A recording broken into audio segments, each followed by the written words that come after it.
You don't need a massive font library, you just need 3 of them that actually work. And here are the top 3 best fonts for your next edit. First is Inter. This is your go-to for everything. If you are doing captions, tutorials, or anything where people actually need to read, use this font. It's built for screens, so it's super clear even when it's tiny. It's not trying to be fancy, and that's why it works. Next is Editorial New.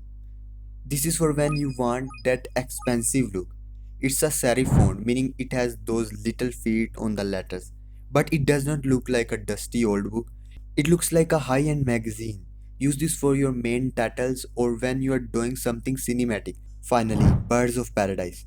Most script-like fonts look cheap, but this one stays clean. Don't use this for a whole sentence. You will give your viewers a headache. Use it for a signature at the end or to highlight one specific word. It adds that human touch so your edit does not feel too robotic. That's it. Inter for the facts, editorial for the style, and Birds of Paradise for the accent. Try them out in your next edit and see the difference.